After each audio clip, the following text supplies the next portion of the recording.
Hello, hello. My name's Gary Thorpe. This is episode 3 of Variety Sport Network's new show, Football from Across the Pond.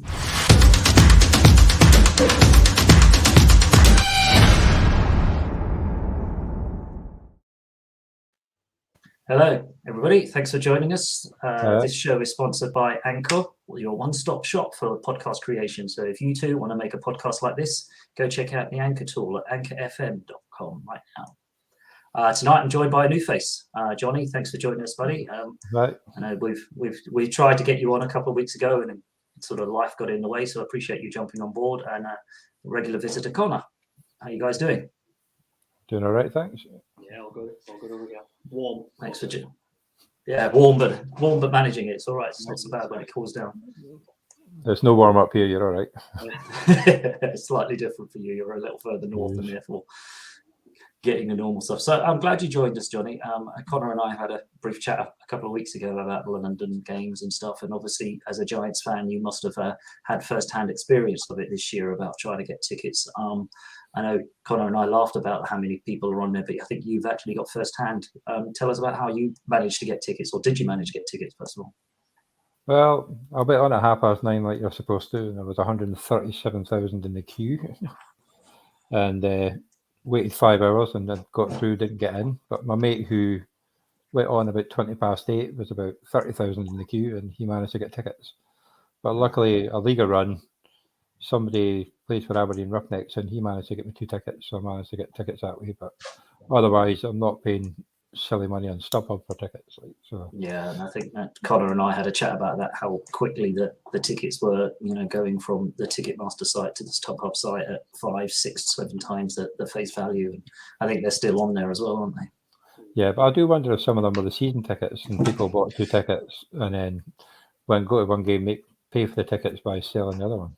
So yeah, it's still I think they do, and I think it's still not right, but I think you're right. I think people afford the season tickets and then make 2 and 3 times as much back by selling the second half of the games that they don't want to see, or some of them don't even want to see any of the games and just make a killing out of the fans who really want to, like Packers fans and your Giants fans who will spend the silly money to go and see their team.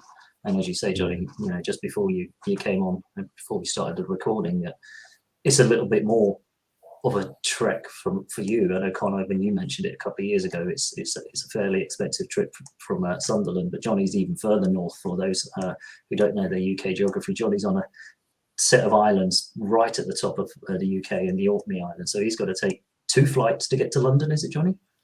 Yeah, 2, sometimes 3, depending on connection, but this time it should be 2.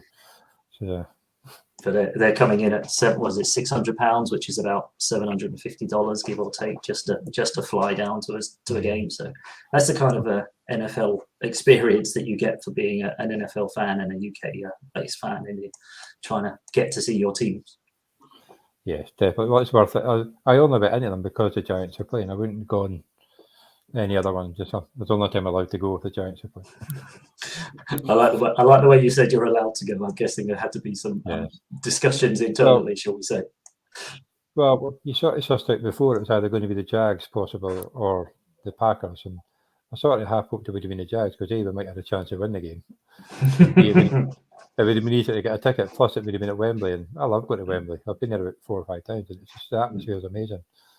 And the tubes getting back and forward, it's just so easy. So. Yeah, Wembley is designed for like big international events, isn't it? I mean, that's the whole point of it. You've got the infrastructure there to get in and out. You're nodding. I'm guessing you've been there. It's easy. The trains are there. The tubes are there. Everything is geared for getting a lot of people in and a lot of people out very quickly. Obviously, I know the understanding of why they're using the Tottenham Stadium is kind of purpose built. They have the purpose built stadium. They've got the field one's already laid, and it's underneath the original. The football pitch is there now, and all of that sort of stuff. The downside of that is it's not built for the international market, much like Wembley is.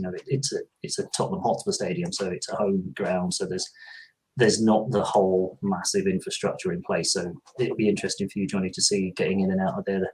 There's not quite so easy tubes and trains to get in and out of there. Certainly the bus rides. Tottenham, it's not the most slipperyest part of London, shall we say.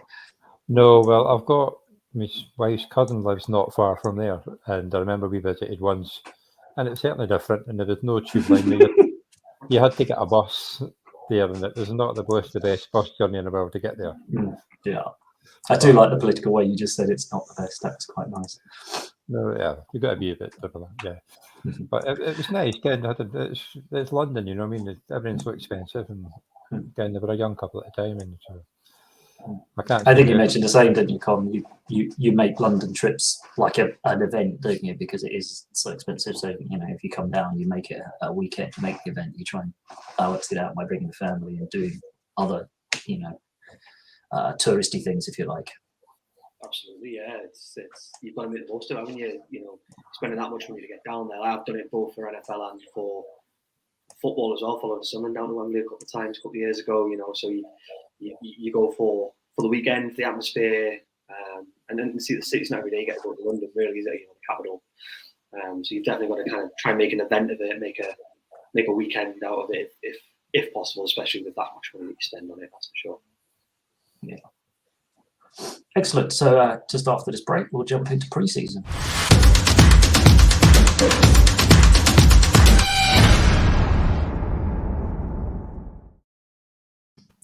And just before we dive into pre-season, I just want to give a shout out to the team over at Row One Brand. The ticker around the bottom here, they're offering a prize to all Variety Sport Network subscribers and listeners. Go fill the form out on that link at the bottom. You win a free Row One Brand t-shirt. They do vintage sort of football posters and stuff. But if you've had a look at them, but go fill that form out, you might win a t-shirt. Jumping into pre-season. Connor, I know ours gets underway in about 2 or 3 hours' time. I think you kick off an hour before the Niners. Are you going to think about staying up? Well, Jets, we don't play till Sunday, I don't think it is. I thought you just played the Eagles tonight. Oh, sorry, yes, yeah. We'll see. Got a long day ahead tomorrow. Sunday at home, so it's kind of taking priority at the minute, because that's the season rather than pre-season. So it's always a long day when you're in the match. But yeah, it'd be good to get going. Obviously, bit of bad news with Becton in training. So real fracture in the kneecap. Just the guy kind of getting me look, really, it seems. Of all of the O-line that you didn't need, I mean, it was just like, it can't be him again, surely. Yeah, I know, but we've brought in Dwayne Brown, former Seahawk. Seahawks, wasn't he? Yeah. Yeah, 37 now, but he was a Pro Bowler last year, so there's still some juice in the tank, it seems. Obviously, we've got Tomlinson from the Niners as well. And then you see George Fant, who had a good year last year as well, shifted across. So, yeah, hopefully Brown can kind of fill that void.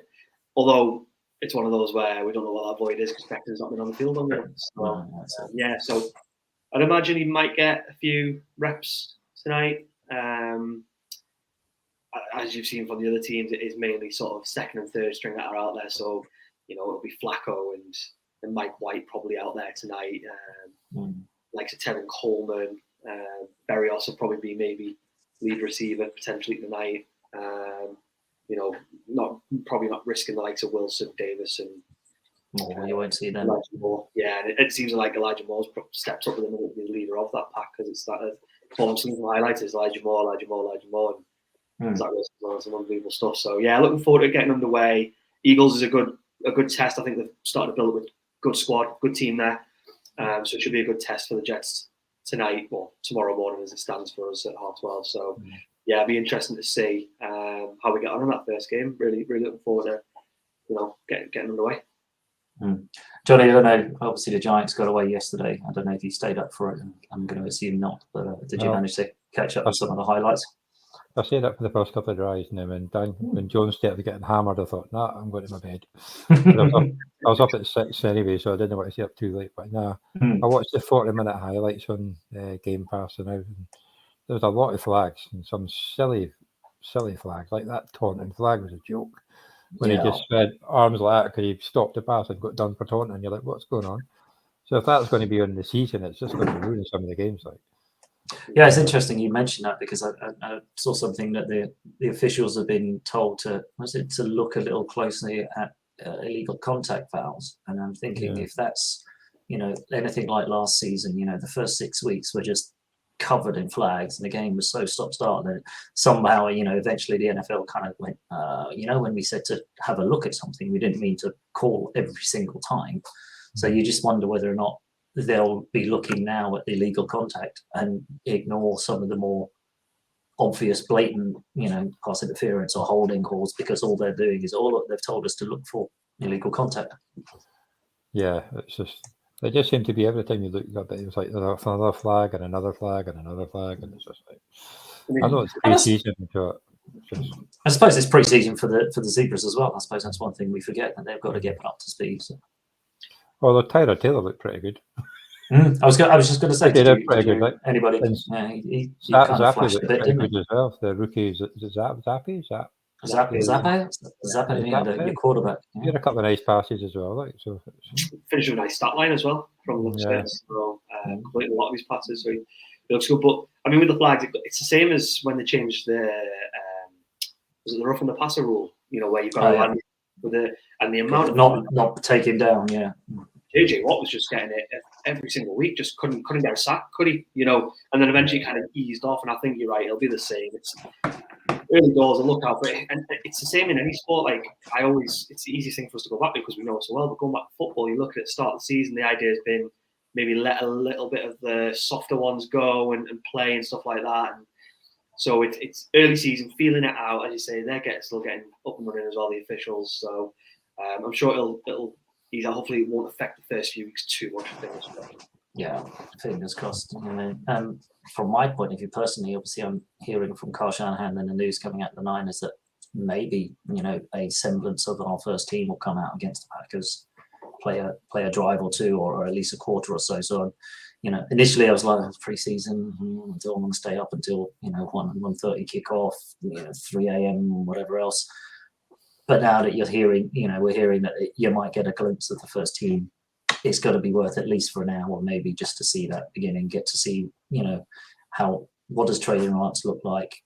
Is Brandon Ayuk, has he taken that step that seems to be coming out of all of the camp, and all of the news seems to be that Ayuk and Trey Lance have got some sort of connection, and Ayuk's just been, bossing the camp. So it'd be interesting to see that from a personal point of view. I'm also be quite interested to see who they put as first running back, because I still, I think they're still doing our running back by committee, and it's a tricky one to watch. And I know Mitchell last year, got hot, Shanahan gave him the ball and ran with it, but that was with a different offensive coordinator. The new guy we've got now is more of an inside run guy, so that's not really Mitchell's scene. Is TDP, is Trey Sermon going to come back into the fold? I mean, it's an unknown quantity for me, so that would be one of the ones that I'm going to be looking at. And, not only from a personal 49er point of view, but from a fantasy point of view as well, because drafting a running back out of the 49ers committee is just a nightmare right now. It's almost as... sorry. I'll say it's dangerous because you just don't know. I mean, everything I've seen is Elijah Mitchell's the number one. That's everything I've read and seen. And then you've got Sermon and TDP for sort of the third down sort of work. But Niners now for 3 or 4 years. You've got Jeff Wilson still in there, haven't you? Do you know what I mean? It's it's always been a tricky backfield to predict, because he goes with a hot hand, really. And he still does the committee, but he goes with a hot hand. And Mitchell had that for pretty much the season last year. Actually stayed quite fit for a Niners running back, which was quite impressive.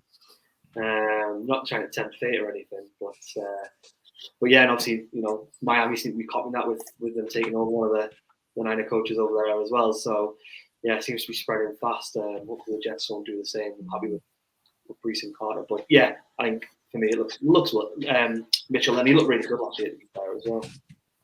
Yeah, exactly, and I think you're right. You jumped on it. Sorry, go on, Johnny. Well, I say you've got Price as well. The rookies might be doing quite well as well. Yeah, and I think he's more of a bruising inside back, and I think that's the interesting one, because obviously with Trey Lance, a lot more RPOs are going to be available than they were with Jimmy, and you're going to want a bruising guy who can go up the A gap and take a 2-3 yards. I don't think Mitchell could do that, but TDP, Sermon seem a bit bigger and bulkier, which then opens up the RPO for Lance to go around the corner and whatever else. So it might be a change in the guard, if you like, or a change in the way that the playbook runs, because we were a very much an outside run game, and I think you'll see a lot of outside runs in Miami because that's McDaniel's kind of thing. But it's, are we going to be more internal? Are we going to be up the middle with giving Lance that opportunity to get around the corner? Sorry, Johnny, you go. I was about to say, obviously, you go far enough back when it comes to fantasy-wise, New England were probably the worst in trying to get a running back, because every week there was a new running back after you picked your team, and they would score 20 points, and you've got the one on the bench. So he's like tired now, though, so that's handy. Yeah, I think Stevenson will do well for them this year, and hope he takes over the number one, because he's a bruiser as well. But then who's going to be number one in the Jets? Is it going to be Brees? Oh, I like Brees all the way. It'll be a 1A 1B, Brees and Michael Carter, and it'll work. Carter last year, he was good. So he had a good year. To be fair, for someone who's been on a struggling team like the Jets, he did. But I think it's definitely Brees. If you look at his tape from college, just what everybody says about him, and the fact he was still there for the Jets to take, it was a no-brainer for us to take him at that stage. But I think you probably see a lot of how, for Carter especially, how he played with Javonte Williams in North Carolina.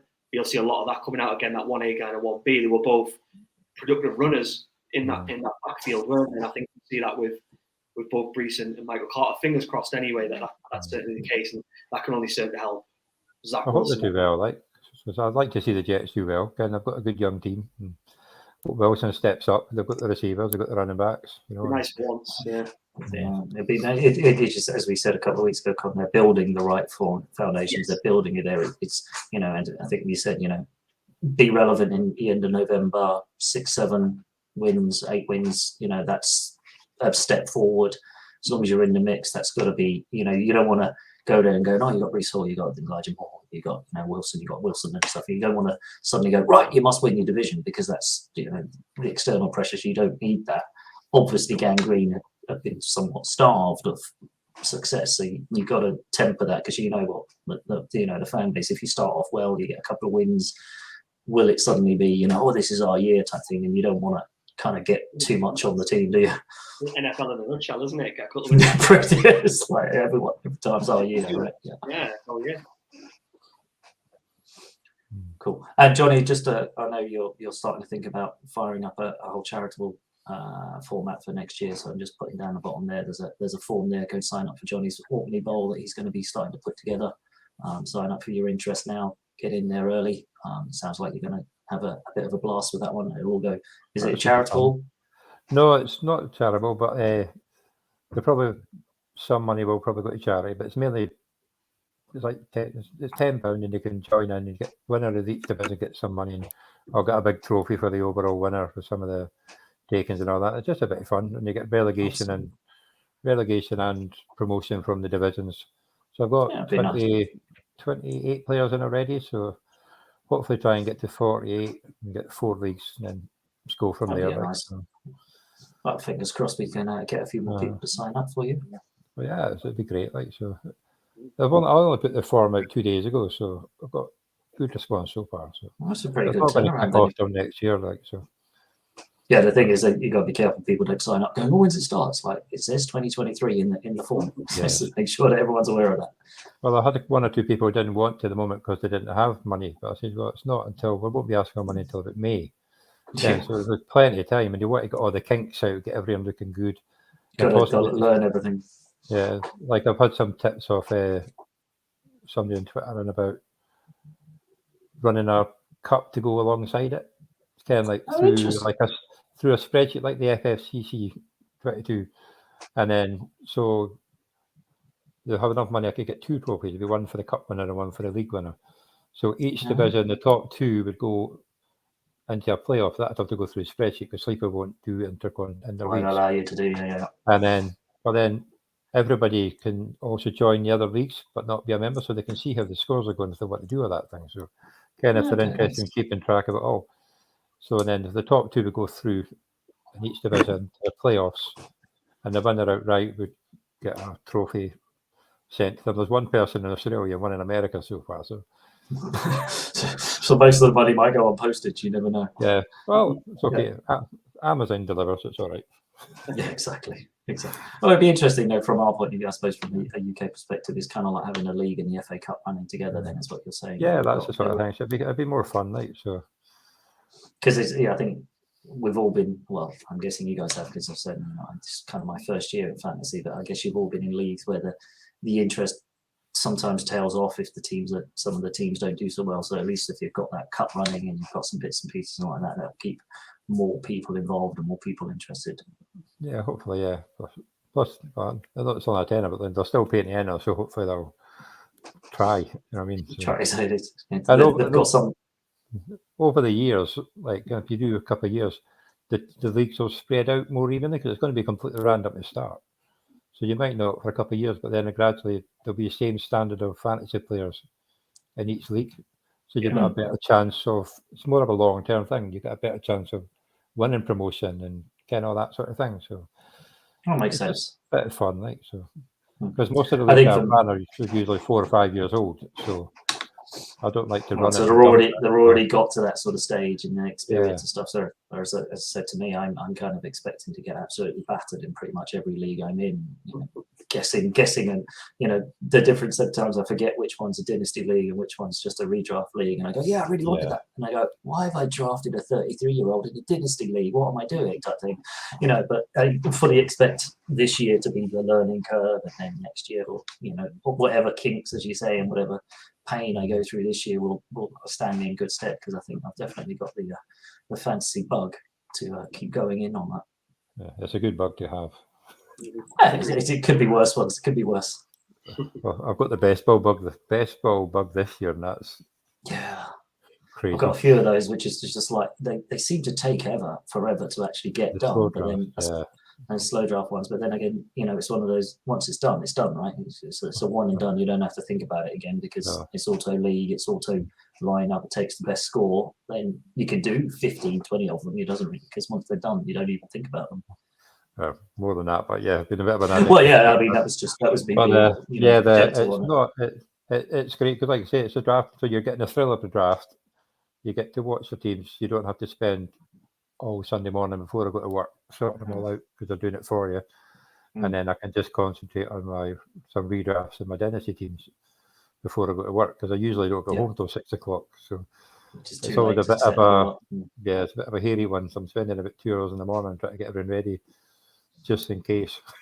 Just in case or whatever, and that's going to be all new to me. Realizing it's the game starts in a few hours, and it's you go, fantasy thing. I've got to make sure that I get all those in, and I've got to learn all those. And no doubt there'll be a couple of weeks where I completely mess up my lineup and suddenly go, this is a great week for me. Oh no, my starting quarterback was sitting on the bench, and no doubt I'm going to go through that sort of pain, and I'm sure you guys have all gone through that at some point. There is nothing worse than having a high scorer on the bench. You get the 6 p.m. panics, don't worry. Yes. Yeah. At least I know it's 6 p.m. now.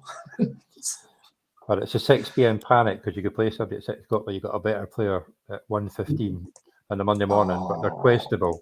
Yeah. And you go, do I take the gamble or do I just go safe? Yeah. And then you go safe, and then they bomb out in the night, and you go, great. And then the guy who was questionable comes out and balls out and scores massive, and you're like, great, thanks for that. Yeah. Because there does seem to be a lot more players questionable nowadays than there used to be. Certainly does. It used to be probable, but now it don't do that. It just goes straight to questionable. Like half the team is questionable nowadays. It's just a nightmare. But just looking at it now, everyone's questionable. It seems coming out of camp. There's so many studs are still questionable that aren't running back and stuff like that. It's like, how do you draft now? And I know some of ours, we've been in early drafts and stuff. They're all done and dusted, and you're kind of like, you kind of had to take a punt on a few players and thinking, they think they'll come good. But I guess it's, as this is now, it seems like on Good Morning Football and some of the, the other channels, they're all talking about draft season starts. And I'm sitting there going, we've done loads of drafts already. How can are we well ahead of the curve or something? Well, dynasty never sleeps. So, I mean, you do the rookie draft after the draft, and then you're open all season for picking players up, keeping an eye on it. That's a great thing with dynasty. It keeps you all year round. It keeps you entertained. Yeah, I'm learning about waivers and all these sorts of stuff now, because I thought, I've picked my team, and then suddenly I was watching, the app, and as you say, Sleeper's been quite an eye-opening new app for me. But watching people drop players and pick players up, I'm like, hey, what's all this about? It's like, oh, this is waivers. It's like, nobody told me about waivers. So off trying to learn about what all that means now. So yeah, it helps keep your finger on the pulse throughout the season, that's for sure, and the off season as well. So things that'll go on, players retiring at the end of the season, stuff like that. Players who are questionable, obviously, wrong side the question mark throughout. So do you drop him and pick somebody else, or do you, like say, do you gamble and keep him? So it's really good. It just keeps you interested throughout. It keeps you one eye on the news and what's kind of happening, because the football, it never sleeps really. Even in the off season, there's always so much going on through free agency, draft, into your training camp, and it just feels like the season ends, but it almost feels like it's just beginning again. Right? It doesn't even feel like we had the Super Bowl 6 months ago now. No, it doesn't seem like that. Crazy to think that was half a year ago, the Super Bowl already. The draft 4 months ago. It's just it's crazy to think, but it just helps. You're right. And just seeing it just doesn't feel like that now that I've delved into fantasy and stuff. It's it's kept me engaged. It's like, oh, training camp, OTAs. I don't even knew what OTAs were properly until recently. It's like, oh, got to get involved, because as the rookies turn up, do they get a number? Are they on the roster?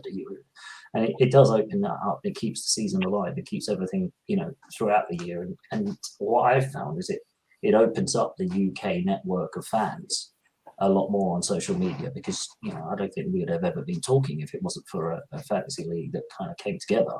And it's a realization of maybe just how big it is. And you kind of hear about it, and the NFL is like a big network and a big market in the UK. But by doing fantasy football and seeing just how big some of those, the Murphy, the FFC, and all those sorts of ones are, you think, it is a huge market and a huge network out there. It certainly is. I think you're right in what you're saying. It just helps the UK just keep that closeness to it as well, and keep that sort of popularity with it in terms of the fantasy linking in with the off season, because it's so easy for us to switch off and not have any interest in it if we weren't doing fantasy, because we don't really kind of get the news over here. Sky have they do show Good Morning Football every day, which is great on the sports channels now, which for a couple of years now. But if you weren't kind of aware of that and you weren't doing fantasy, then you're just doing September to Feb, and then for 6 months of the year, you just kind of sat there twiddling your thumbs, waiting for the NFL to come back. Whereas fantasy just keeps that finger on the pulse, keeps you interested, and you're looking for your news. Then you're going on Twitter and you're refreshing and seeing what's happening. So it is really, really handy for that as a British, fan of NFL. That's for sure. Definitely. What I found is, you start to pick your favourites in terms of who you go to for news and stuff like that. And one thing I was going to ask you guys actually is you're kind of a bit more experienced than that. Are we, in an effect, slightly lucky when it comes to waivers and injury news and stuff? Because we've got the potential of, an injury news breaks at 2 a.m. in the States and most of the guys are asleep. But over here, it's 8 a.m. in the morning, we're able to jump on and, maybe dump the player who's just been put on IR and pick up somebody else. Have you found that that's been beneficial? Yeah, it certainly is, because waivers normally, for me, in most of my leagues, run at about 8:05 in the morning. So as long as you've got your bid in, if you see that news and you get that bid in when you're woken up, you're good, for the waivers passing at 8:05. So, yeah, I think there's a slight advantage for us as Brits that we get to see that, even, 5 o'clock in the morning is midnight over there on the East Coast, isn't it? So we still get that kind of slight advantage in terms of that, and can kind of use that to our advantage in those leagues as well. That's for sure, yeah. True. Yeah, although I've got a couple of mates who can't be right on the ball with that one, and they're usually picking and dropping players. Well, even I'm still asleep at like 5 in the morning, so they're a bit mental, like so. And that's the thing, I suppose. I'm just picking up and getting into it, but I can easily see people being really into it and living their lives to buy it, and as you say, Johnny, if they're putting money in and they're investing in leagues where you buy into, then you can understand if there's a winning pot at the end of it and there's money involved, and I guess that from a UK perspective, haven't still quite got, but you talk to a lot of the US kind of fantasy football experts and you kind of say, they're playing 900, 80, 90 leagues, and you're like, and it's $2-3 a pop, and you think, actually some of those leagues have got so many players in it that put in $2 or $3 that suddenly the pot becomes like, man, you could win $3,000, and it's like, actually kind of you can understand why it's such a massive thing. And I guess because it's I think it's viewed slightly differently by the UK regulations, isn't it? And I think that's why we can't do quite so much in terms of the leagues over here, because it's kind of gambling and sports betting or something. There's a subtle difference, isn't there? There is, yeah. That's why they can't open it up to, like, for example, Sleeper. You've got Underdog as well. Do these sort of leagues with the money you can win. Viewed as gambling over here, whereas I can't remember the term over there. It's something like skills. There's some sort of it's a sport something, isn't it? It's not gambling as such. It's some sort of weird.